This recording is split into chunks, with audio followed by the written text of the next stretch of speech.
I knew my parents had finally gotten what they wanted the night I walked into my own living room and found them sitting on my couch like royalty, my husband on the love seat across from them, my brother standing in the corner with his arms folded, and a printed stack of papers on the coffee table with my name bolded at the top like a case file. My father cleared his throat like a judge about to deliver a sentence.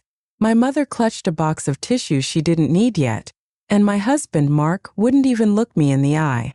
"Amy, sit down," he said, staring at the carpet. "We need to talk."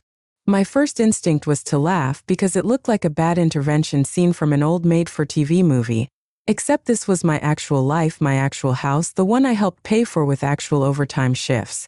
My second instinct was to run because something in the air felt wrong, heavy, rehearsed. Instead, I put my purse on the entryway table like I always do, kicked off my shoes, and sat in the armchair by the window, the one no one ever chooses because the spring is broken and it leans slightly to the left.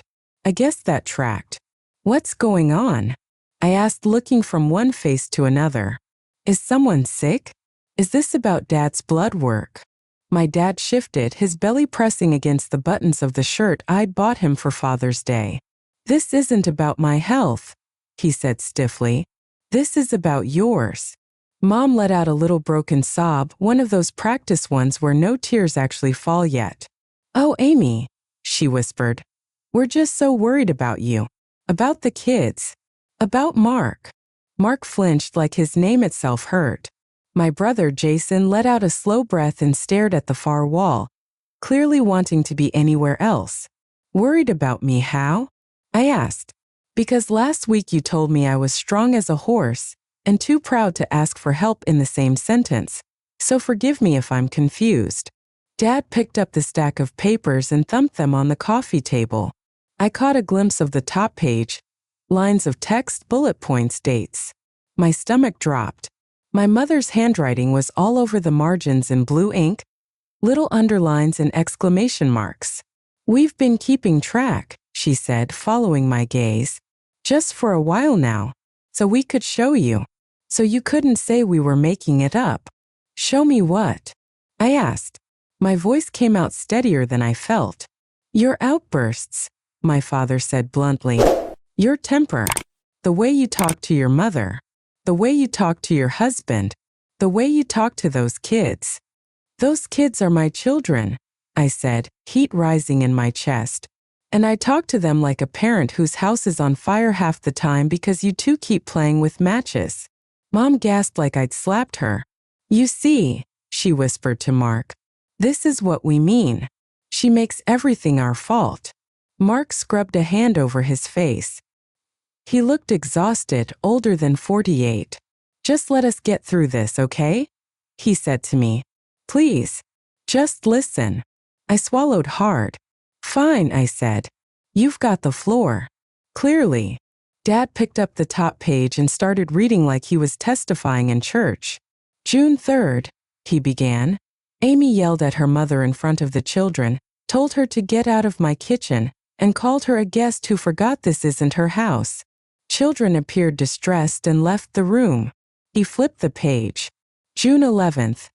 Amy slammed the bedroom door hard enough to rattle the pictures when Mark asked her to sit down and talk calmly. Children heard and asked Grandma if Mommy was mad again." June 22nd. "Amy told her father he was useless and no help because he couldn't fix the leaky sink right that second." My jaw dropped. "I never called you useless," I shot back. I said, "If you can't fix it today, I'll call the plumber." I raised my voice that one time in the kitchen after Mom rearranged all the meds and I couldn't find Lily's inhaler. "And the bedroom door stuck. It always sticks in summer. Mark knows that."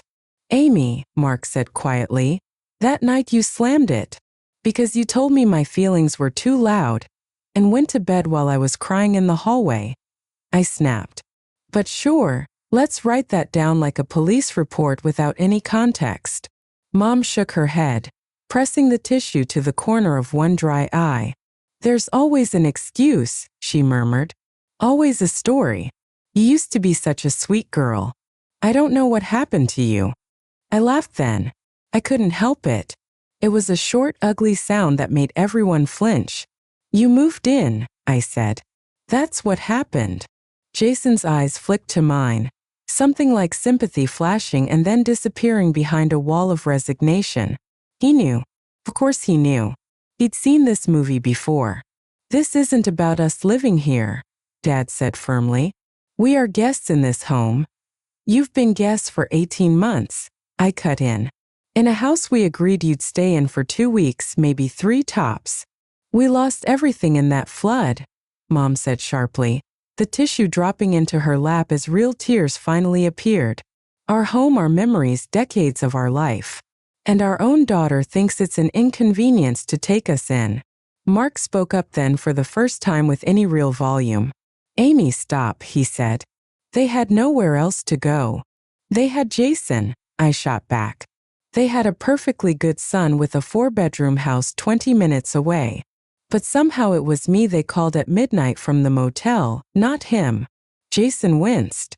I was out of state for work, he muttered. I told them I'd help them find a rental when I got back.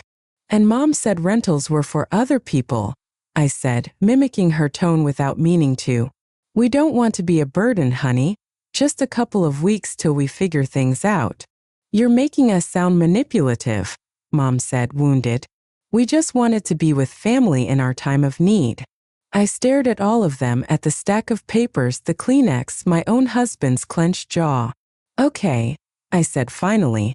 Let's say I'm the problem. Let's pretend this is all about my temper and my tone of voice, and not about the slow-motion hostile takeover of my life. What exactly is the plan tonight? Because you didn't print that many pages just to scold me. Mark swallowed hard. The plan is, he said, you're going to go stay at a hotel for a while. Or with a friend. Somewhere you can cool off. Get some help. The kids will stay here where it's stable. The room spun. I'm sorry, what? I said, my voice low. You want me to leave my own house? Temporarily, he said quickly. Just until you can commit to getting counseling. Mom and Dad are willing to stay with the kids. They feel safe with them. They're used to their routines. The kids would feel safer if their mother wasn't constantly on the verge of a breakdown, Mom added, patting Mark's arm like he was the victim. They told me they're scared of you when you get like that. Something in my chest cracked. When I get like what? I asked. When I ask you not to undermine me. When I tell you not to whisper to Lily that Mommy's so stressed these days. When I ask you not to tell my 12-year-old son that Daddy wouldn't stick around if your mom didn't straighten up? Jason's head snapped toward Mom at that one. You said that, he asked. Mom's cheeks flushed. I might have said something in that neighborhood, she admitted. He was upset. I was just trying to explain that he has to behave, that his father works hard and has a lot on his plate. So you threatened him with abandonment to make my parenting point, I said, my voice shaking. Great job. Dad slapped his palm lightly on the table. That's what we mean, he said. You twist everything. You make your mother the bad guy when she's the only one those kids can talk to about how scared they are. Mark clenched his jaw. Amy, I love you, he said. But it's been bad. The yelling, the crying, the way you react. The kids are walking on eggshells. We're all walking on eggshells. I looked at him, really looked at him, and realized that he absolutely believed that. He believed the script they'd been feeding him because they'd been feeding him for a long time, one little spoonful at a time while I was at work, in the car, in the shower. Have I raised my voice? I said quietly. Yes. Have I slammed a door? Yes. Have I cried in this house? God, yes. But have I ever hit anyone? Thrown anything? Called those kids names? No. Have you? I looked straight at my mother. She blanched. That was one time, she snapped. And your brother shouldn't have called me crazy. I was 8, Jason said under his breath. And you slapped me so hard my ear rang for 2 days. We're not rehashing ancient history, Dad said quickly. We're dealing with right now. Right now, I said slowly. You are all sitting in my living room, telling me to leave my own children with 2 people who still think therapy is a scam and that kids need a firm hand. Do you not see how insane that sounds? Mark leaned forward, elbows on his knees. It's not forever, he said. We just need breathing room. Your mom found a program. A place where you can go talk to somebody, get evaluated, maybe adjust your medication. My medication?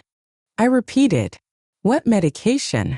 Mom dug into her purse and pulled out a printed form, sliding it across the table toward me like a poker chip. Dr. Peters said you might be a good candidate for something to stabilize your moods, she said. I don't have moods, I snapped. I have reactions to being undermined in my own home. And that's exactly what someone with a mood disorder would say, she replied softly, triumphant. Honey, this isn't an attack. This is an intervention. We love you. I stared at the form, at the pre-filled boxes, at my name typed neatly on the top, underlined, at the spot where someone had written in my birth date and our address, at the blank lines waiting for my signature. So that's the plan, I said. You want me to go sign myself into a program because you're tired of me arguing back. And if I refuse? Dad cleared his throat. Then we've talked about contacting CPS, he said, not quite meeting my eyes. We can't in good conscience let those kids live with someone who might have a breakdown. My brother flinched again. Dad, he muttered. Come on. You agreed this was serious, Dad shot back. You saw that hole in the pantry door. I laughed again, the sound bitter. The hole you punched when I told you not to scream at Henry for spilling juice? I asked. Remember how you blamed that on him and then on me? Funny how that made the list, but not the part where you hit the wall. Jason looked at me then. Really looked, and something shifted in his face. Like a puzzle piece sliding into place. He'd been here before too, just with different lines.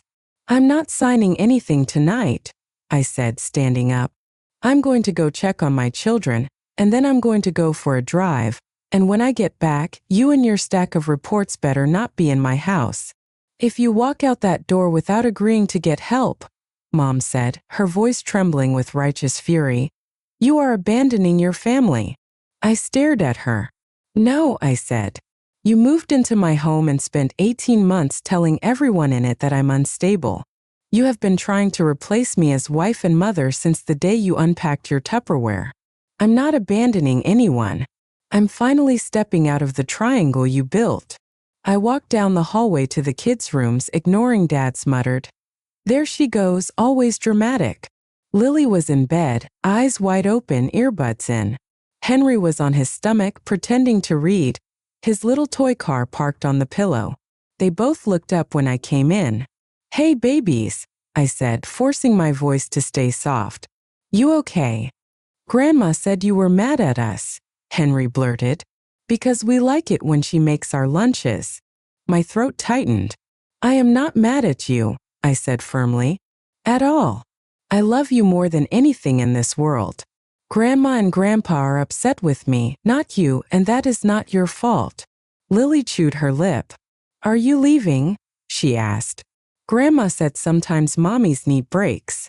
Sometimes they do, I said. And that's okay. But if I ever leave this house, it will not be because I don't love you. It will be because I need to make sure you're safe and I'm okay. Do you understand the difference? She nodded slowly. Henry just clutched my hand like a lifeline. I kissed both their foreheads, swallowed my own tears, and went back down the hall. The living room tribunal was still in session. Are you ready to be reasonable? Mom asked. I am, I said. Just not in the way you mean. I picked up my purse and car keys. If any of you call CPS on me based on your little bullet list, I will be happy to show them 18 months of text messages, my work evaluations, the kids' report cards, and the video I took last week of Mom telling Lily that Dad only stays because of us grandparents. Mom's face went white. She hadn't realized I'd been standing in the doorway with my phone that afternoon when she thought I was still in the driveway. You only ever record the bad stuff, she said weakly. Exactly, I said. Because the good stuff doesn't get children taken away. I walked out. I did go for a drive, but I didn't end up at a hotel. I ended up in the parking lot of a 24-hour Walmart, clutching the steering wheel and sobbing until my chest hurt. Then I did the thing that changed everything. I called a therapist. Not the one Mom had printed out, the one she found online who specialized in difficult women. A different one. One my coworker had recommended months before when she caught me crying in the break room. "You don't have to be in crisis to go," she'd said. "But it sounds like you kind of are." I left a shaky voicemail from my parked car. The next day between work calls, the therapist called me back. "I don't usually have evening openings," she said, "but I just had a cancellation tomorrow. Do you want it?" "Yes," I said without thinking. "God, yes." "Bring whatever feels relevant," she said. "And if your husband or family want to come later, we can talk about that too." I almost laughed at the idea of my parents willingly setting foot in a therapist's office, but I said, "Sure," and hung up. That night, I slept on the couch in our den with the door locked. No one tried to stop me. When I woke up, the house was quiet. A note on the kitchen counter in Mark's handwriting said, "Took kids to school. We'll talk after work." Underneath it, in my mother's cursive, someone had written, "Please don't run from help. Love, Mom." I went to work. I went to therapy. And for the first time in my life, I sat in a room with someone who wasn't related to me and said out loud, "I think my parents are trying to push me out of my own life." The therapist, Dr. Lane, didn't rush in with reassurance or platitudes. She asked questions. A lot of them. She asked about my childhood, about who did what in our house, about who got blamed when things went wrong. She asked about my marriage, my kids, the night of the intervention. She asked whether anyone in my family had ever tried to isolate me from friends before, or tell me I was too sensitive when I cried. At one point, I stopped mid-sentence and said, "I sound insane, don't I? Like I'm making them into villains in my head." "You sound like someone who has been gaslit for a very long time," she said calmly. "You sound like someone whose reality has been questioned so consistently that you second-guess your own memory." The word gaslit hit me like a physical thing. Of course I'd heard it. It was all over the internet. I just hadn't ever put it next to my parents' faces. "But they helped us buy the house," I said. "They watched the kids. They brought Mark soup when he had the flu." "Abusive and controlling people almost never look like villains 24/7, she said. "That's a movie. Real life is more complicated. The fact that they sometimes act loving doesn't erase the harm." She suggested something I never thought I'd hear a professional say first. "Would your husband be open to coming in with you?" "I don't know," I admitted. "They've got him pretty turned around." "If he comes, I'd like you to gather anything concrete you have," she said. "Texts, recordings, written notes. Not to ambush him, but to give us something to hold up against the narrative your parents are presenting." For the next week, I became an archivist of my own life. I dug through old group texts where Mom complained about me to Mark while I was in the room, the way she used to complain about my dad to me when I was 12. I saved voice messages she'd left me late at night, crying about how alone she felt under my roof, right after posting Facebook photos of my kids asleep on her chest. I found a video Henry had taken by accident on his tablet, where you could hear my father telling Mark in the kitchen, "You need to put your foot down, son. No man can live with that much attitude forever. She'll push you right out the door if you let her." The worst one was from 3 months earlier, a clip from our baby monitor in the living room that I'd never deleted. It showed Mom tucking Lily in on the couch during a movie night, whispering, "If Mom leaves like she keeps threatening, Grandma and Grandpa will stay. We won't let Daddy be alone with you. He might get overwhelmed." I remembered the night. I'd told Mark I needed space after a fight and had gone to sit on the back steps for 20 minutes. When I came in, Mom gave me that tight little smile and said, "You better get your daughter. She's all worried you're going to run off." And then made me the bad guy for having emotions at all. When I showed the clips and messages to Dr. Lane on my next visit, she watched them calmly, then looked at me and said, "I want you to hear how many times they plant the idea that you are unstable, dangerous, or on the verge of leaving. They're creating a role for you and then punishing you for reacting to it." "Why?" I asked, helpless. "Why would parents do that?" She shrugged slightly. Control. Fear of abandonment. Jealousy that you built a life they didn't. Sometimes honestly because drama makes them feel important. If they can swoop in as saviors, they don't have to look at their own stuff. When I told Mark I'd started therapy, he looked wary but relieved. Good, he said. That's good. When I asked him to come with me next time, he hesitated. Are your parents going to be there? He asked. Not at first, I said. It'd just be you and me. And the therapist. She wants to help us figure out what's actually happening versus what everyone says is happening. I don't want to gang up on your mom, he said automatically. I couldn't help it, I laughed. I promise you, I said. No one has ever successfully ganged up on my mother. I just need you to sit in a room where someone impartial can say whether I'm the problem you think I am. He stared at me for a long moment, then nodded. Okay, he said. I'll go. That session was brutal. In a good way maybe, but brutal.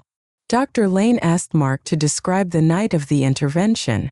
He did, haltingly. She asked what specifically he was afraid of when it came to my outbursts. He talked about noise, conflict, the kids looking scared. She asked him how often I yelled versus how often my parents raised their voices. He faltered. They're old, he said. They're under stress.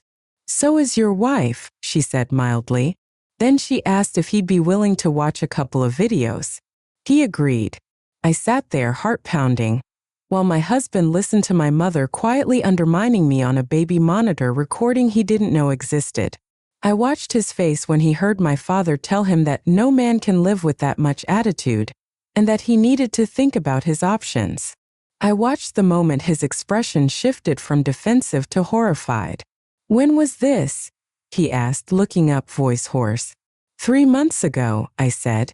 The night before you asked me if I was happy in our marriage. Remember? He closed his eyes. I thought that was my idea, he whispered. I thought I just realized something. You did realize something, Dr. Lane said gently. You realized that things were tense. But you didn't realize how much of that tension was being manufactured by people who aren't actually in this marriage. They're my family, he said weakly. They're her family, she corrected. You married her, not them. Right now, though, it sounds like they are third and fourth partners in your relationship. Mark ran a hand through his hair. I don't even know what's real anymore, he muttered. I thought Amy was losing it. I thought I was losing it too, I said quietly. That's what happens when everybody around you says you're the only problem. Dr. Lane didn't tell us what to do. She didn't say kick them out or go no contact. She did, however, talk about boundaries in a way that made my chest hurt with equal parts fear and relief. You can love your parents and still not allow them to live in your home, she said.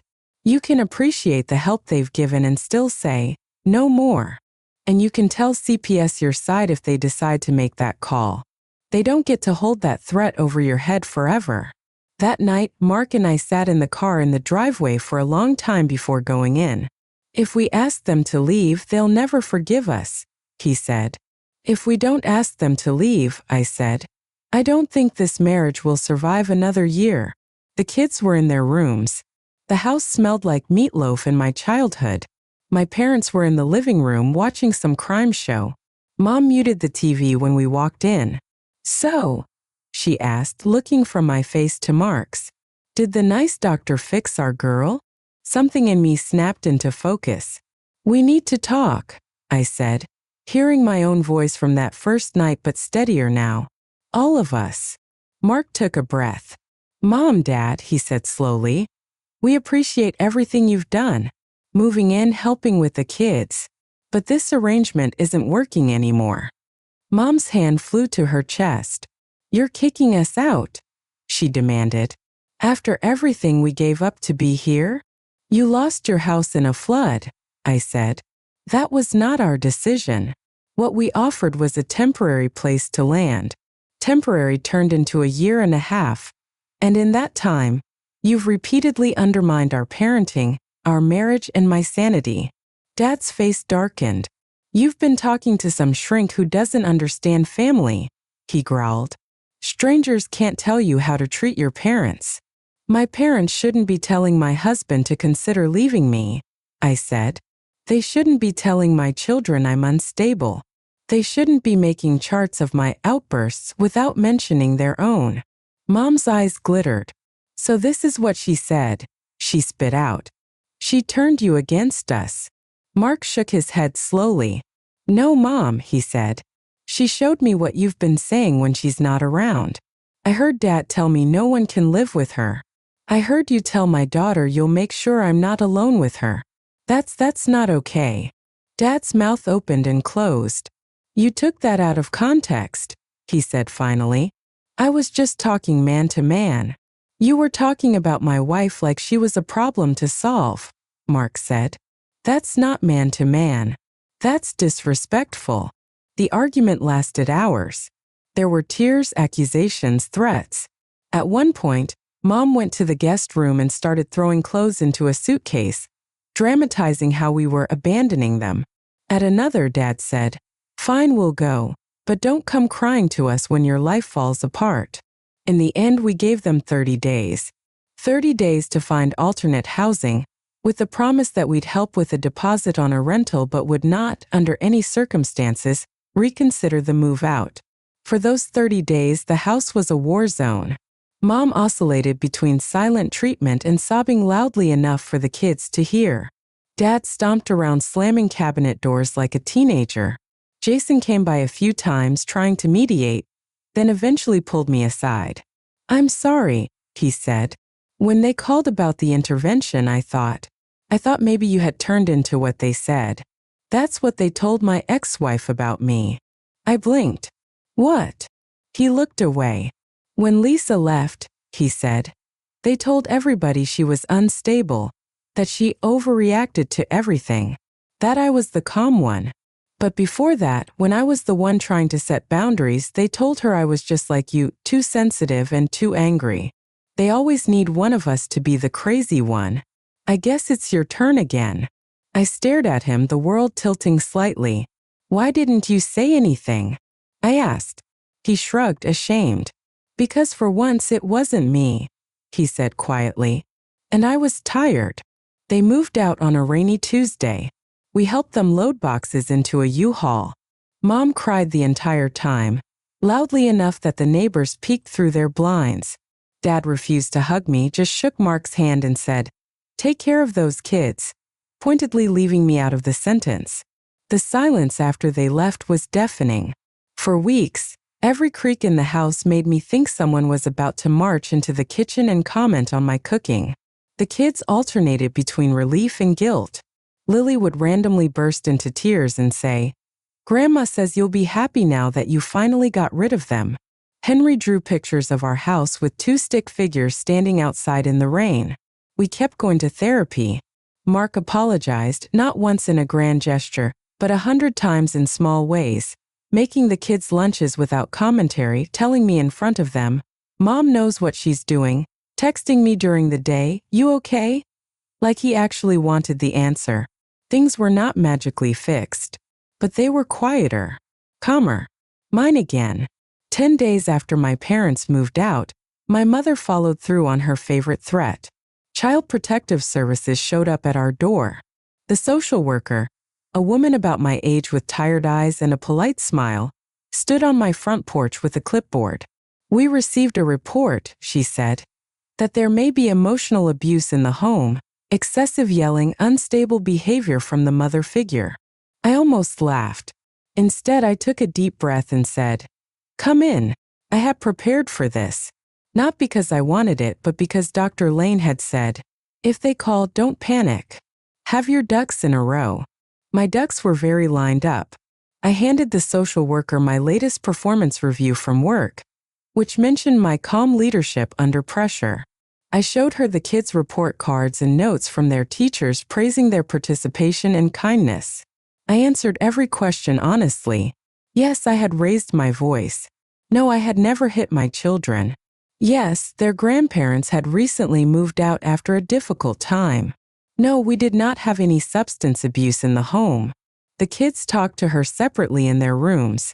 Later, Lily told me. She asked if you ever call us names. I said you call me Bug and Sweet Pea and the light of your life. Is that okay? I had to go to the bathroom and cry after that. When the social worker left, she shook my hand and said quietly, I can't discuss the report with you, but off the record, this doesn't look like what we were told. 2 weeks later, she called to say the case was closed as unsubstantiated. Sometimes, she said carefully, well-meaning relatives misunderstand normal conflict. If you ever feel unsafe with anyone in your family, you can also call us. I hung up and sat on the back steps, staring at the patch of grass where my father used to sit with Henry, teaching him how to whittle. I wondered what story my parents were telling themselves now. That their evil, ungrateful daughter had weaponized therapy against them?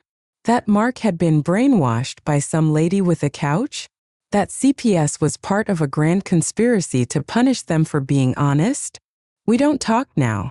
Not really.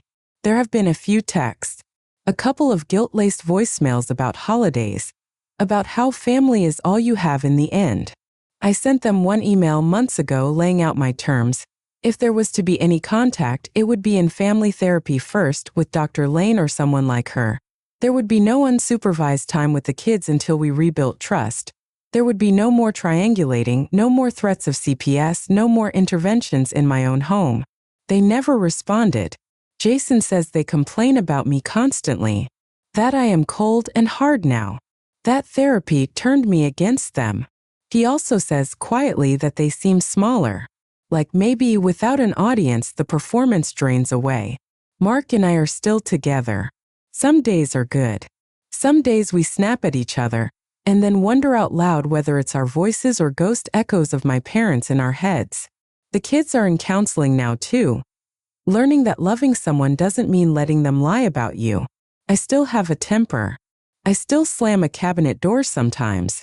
But I no longer let anyone tell my children that those moments define me more than the 1,000 quiet ones where I'm packing lunches at 6 a.m. or sitting alone in a school auditorium so they see at least one familiar face.